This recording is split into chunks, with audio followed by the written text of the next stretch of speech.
Oi, aqui é a Jéssica e chegou a hora da gente fazer o resumão das leituras do mês de janeiro de 2022.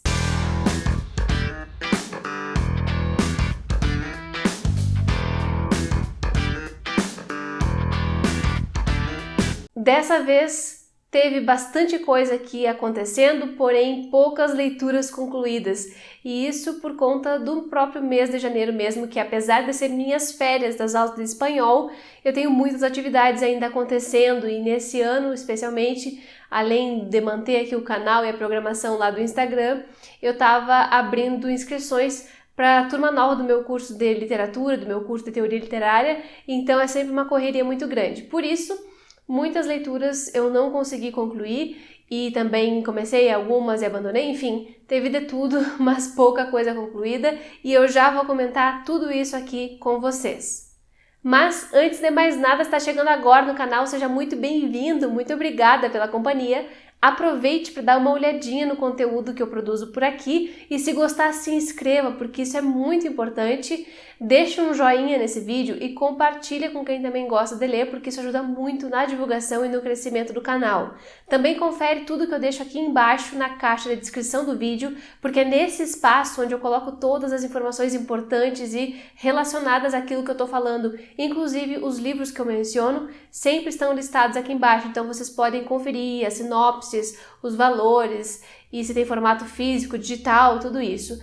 Vocês podem ver também as formas de participar dos meus clubes de leitura. Eu tenho o Clube Lê Latinos, que é o meu clube de leitura exclusivamente latino-americana, e tem o Clube da Jéssica, que é o clube de apoiadores do canal. E agora, gente, a novidade é que vocês podem participar tanto lá pelo Catarse quanto aqui pelo próprio YouTube, porque agora vocês podem ser membros deste canal. Vocês devem estar vendo aqui o botão abaixo aparecendo, né? Seja membro, e aí tem várias recompensas para quem apoia o meu trabalho, e tudo isso a partir de R$ 4,99 mensais. Então, vale muito a pena conferir, sério, deem uma olhadinha e venham apoiar meu trabalho, porque eu tenho certeza que vocês vão ter várias recompensas bem bacanas por isso. Vou começar mostrando então as leituras que eu li e concluí em janeiro. A primeira delas foi uma das leituras que eu separei para as férias, porque eu tinha certeza que ela seria o clima ideal para o que eu estava buscando naquele momento, e foi o Febre Tropical, de Juliana Delgado Lopera, livro que eu adorei conhecer. Aqui a gente tem literatura colombiana em mãos,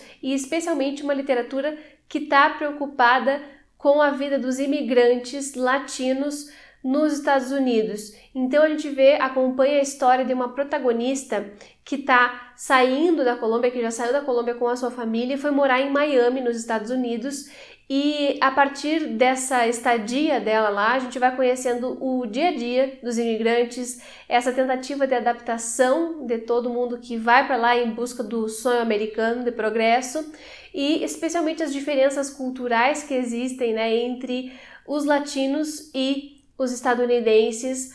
Mas além de tudo isso, a gente acompanha uma personagem que está passando pela adolescência e está naquela fase de querer se enquadrar, se encaixar em algum grupo, e ela se sente super deslocada, não só por não falar bem inglês, como por ser diferente, se encontrar ali como uma pessoa diferente daquelas que são do seu convívio, dos colegas, dos vizinhos ali do condomínio, que são em geral latinos também, porém tem outros interesses. E ela é uma protagonista que está descobrindo também a sua sexualidade, só que ela tem uma família que vive numa igreja evangélica e que tem toda uma dedicação para aqueles rituais religiosos e passa a vida toda dedicada a isso, né? Então ela se sente completamente fora de tudo, ela não participa dessas coisas da igreja, e quando ela tenta participar é só por interesse, né, por tentar de alguma forma pertencer àquela comunidade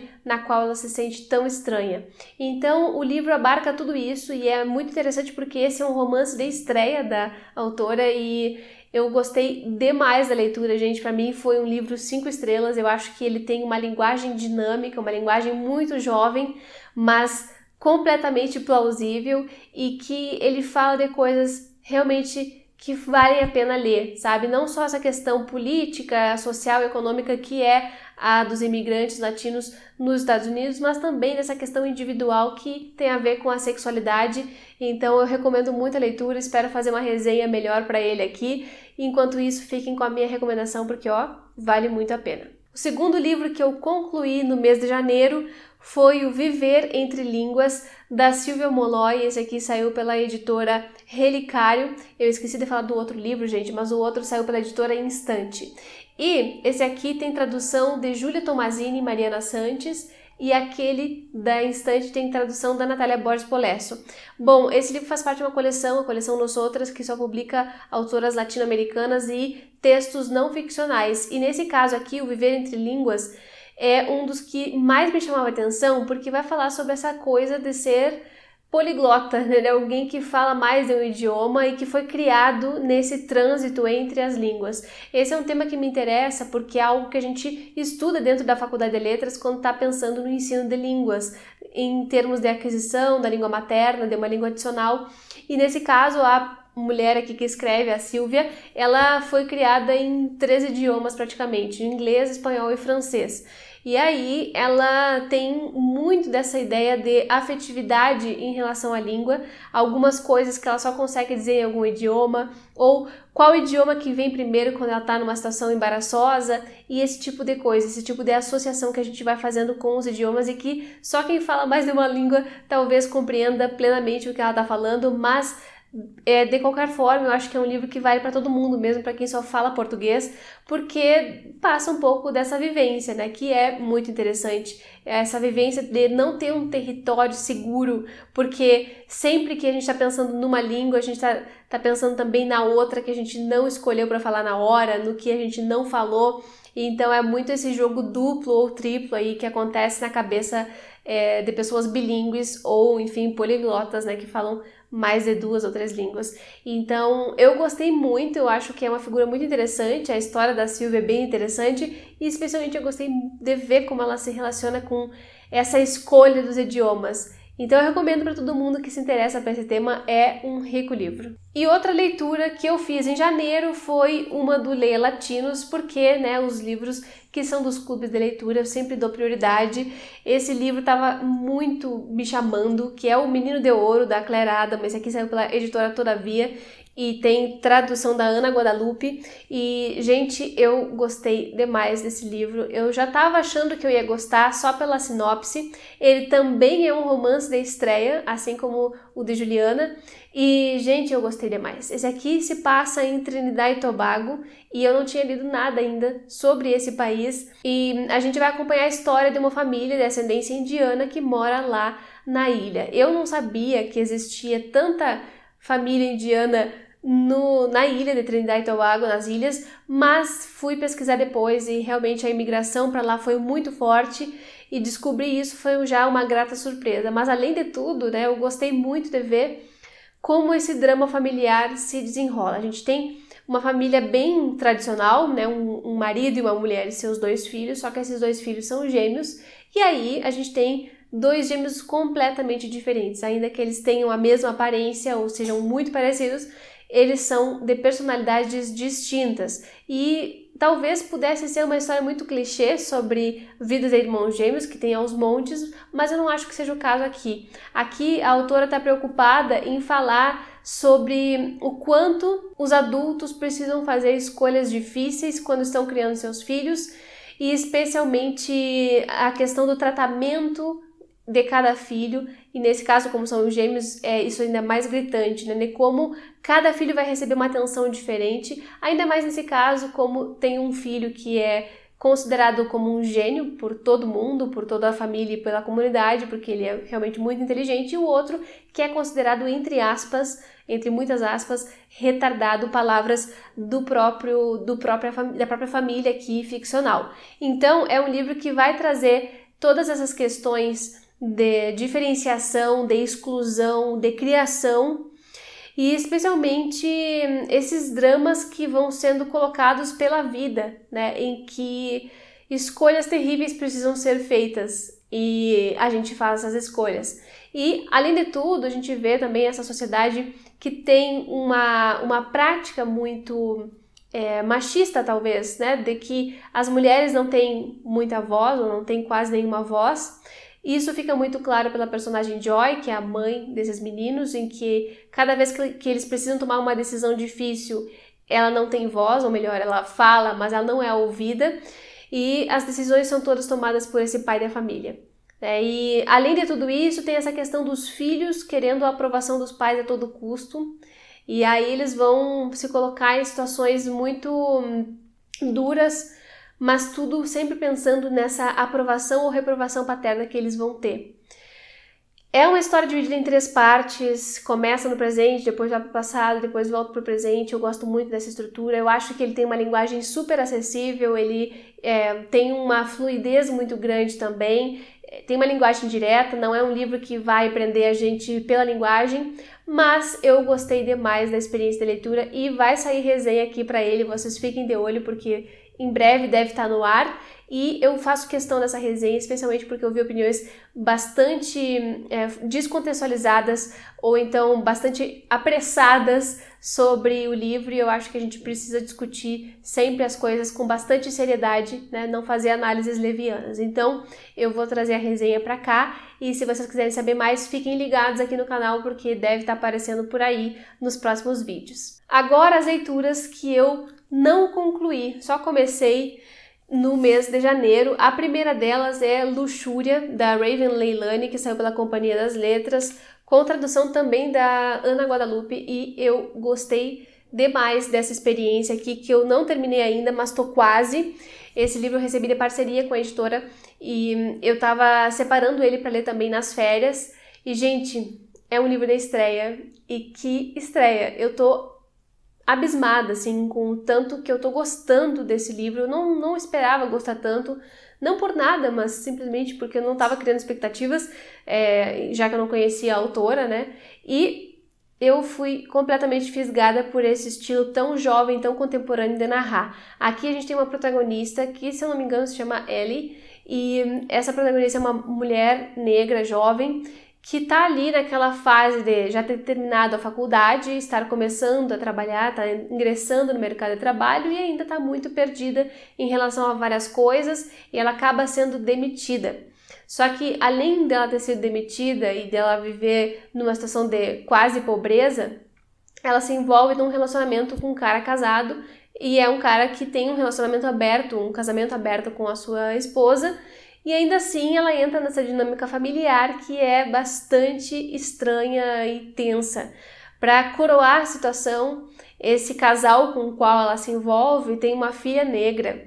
E aí vão entrar as questões todas de racismo, de relações interraciais e especialmente de discriminação, enfim, de coisas que vão afetando a vida da Ellie, a vida também da filha desse casal, mas que o casal nem sempre percebe. Então é muito, muito bem feito esse contraste, né, em que ela coloca as tensões todas perpassando a vida dos personagens, e eu tô adorando. Falta 100 páginas para terminar e eu tô louca para comentar ele melhor aqui com vocês, mas olha, eu acho que vou poder recomendar sem medo mais adiante. Vamos ver o que vem por aí.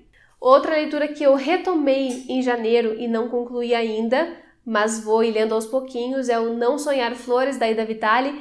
Esse aqui saiu pela editora Roça Nova, com tradução da Heloísa Jan, e esse já apareceu aqui no canal alguns meses atrás, quando eu comecei a leitura, só que na época eu comecei e larguei o livro porque eu não estava me conectando muito com a poesia dela.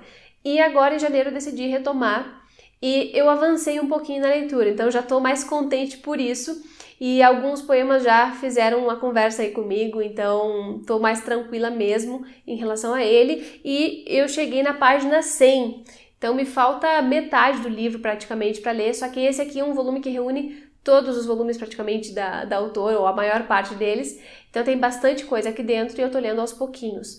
Não é ainda uma poesia pela qual eu estou apaixonada, não sei o que vai vir na sequência, mas por enquanto eu estou gostando em parte da poesia dela. Eu só vou emitir uma opinião oficial aqui mais adiante, tá? Mas por enquanto eu tô em análise desse livro. E outro que eu comecei e não terminei é o Comunicação Não Violenta, do Marshall Rosenberg. Esse aqui saiu pela editora Ágora e tem tradução de Mário Vilela. E esse aqui, gente, assim como Viver Entre Línguas, estava na minha lista de 12 livros para 2022. O Viver Entre Línguas, então, foi minha primeira leitura concluída dessas metas, e esse aqui eu não tinha pretensão de concluir em janeiro mesmo. Eu acho que eu vou ir lendo ele como um manual, ainda não sei como é que vai ser, mas eu li 60 páginas desse livro e eu estava gostando demais. Eu acho que ele tem muita coisa aqui para apresentar pra gente e eu já aprendi bastante nessas 60 páginas sobre essa comunicação, mas ainda tenho muito o que aprender, muito chão aí pela frente para transformar uma coisa que é tão difícil de mudar como a linguagem, porque a linguagem a gente está ouvindo e está imersa nela desde que a gente nasceu. E, em geral, a nossa linguagem é extremamente violenta, mesmo que a gente não se dê conta e mesmo que não seja intencional, a gente se comunica de uma forma que acaba, em algum nível, colocando a responsabilidade no outro, ou agredindo o outro, em vez de falar sobre o que a gente sente, né? E acho que faz parte do aprendizado da vida adulta a gente ressignificar tudo isso, só que dá muito trabalho. Para isso estamos, né? Então tô aqui para aprender também com isso e eu acho que é um baita livro. Espero continuar essa leitura e quando terminar comentar também aqui com vocês. E como eu também comentei aqui no canal, uma das minhas metas para esse ano é ler um livro no Kindle por mês. Porque eu tenho Kindle há pouco tempo e eu ainda não adquiri o hábito e quero fazer isso. Então, eu peguei um livrinho que também consegui pela parceria com a Companhia das Letras, que é esse aqui, A Cidade de Vapor, Contos Reunidos, do Carlos Ruiz Zafón. Eu espero que esteja dando para vocês verem a capa. Esse é o último volume do Zafón publicado, ele foi publicado póstumamente, são contos que reuniram, né, para trazer aqui, que tem relação com os livros anteriores dele, com aquela série do Cemitério dos Livros Esquecidos, que eu ainda não li. Então, para quem já leu, acho que vai ter muita referência aqui a personagens, a histórias, a paisagens que ele vai complementando. Só que, apesar de tudo isso, eu decidi começar a ler por esse, porque eu queria tirar a febre, né, para ver se eu ia gostar da linguagem do Zafón, e eu achei que isso não fosse me atrapalhar depois em qualquer outra coisa, especialmente na compreensão dos contos. E realmente, gente, foi tranquilo. Eu tô lendo, na verdade, acho que eu já li metade dele aqui, e eu tô gostando bastante. Eu acho que ele tem uma linguagem bem dinâmica, no sentido de que ele escreve para fazer a gente ficar engatado mesmo na leitura, então a linguagem tem alguns clichês narrativos, mas que não me atrapalharam de modo algum, não chegou a me incomodar e eu consegui ler bem tranquilamente e tô com vontade de continuar a leitura, especialmente de ler a saga toda, né, que são acho que 4 volumes daquela série e eu vou ler, gente, mas eu tô querendo ler em espanhol depois. Então tá aqui, li metade, vou terminar essa leitura. Foi um livro de contos que eu consegui ler nesse mês e além de tudo, consegui ler no Kindle, o que é ótimo. Então tá valendo muito essa equação aqui e vamos ver o que vem pela frente nessas histórias. E é isso, gente. Esses foram os livros que eu li ou que eu comecei a ler e não terminei no mês de janeiro. Espero que vocês tenham gostado de conferir essas dicas. Comentem aqui embaixo se vocês já leram esses livros ou se vocês têm alguma outra coisa para me indicar em relação a eles. Eu vou ficando por aqui. Muito obrigada pela companhia até o final do vídeo e a gente se vê no próximo.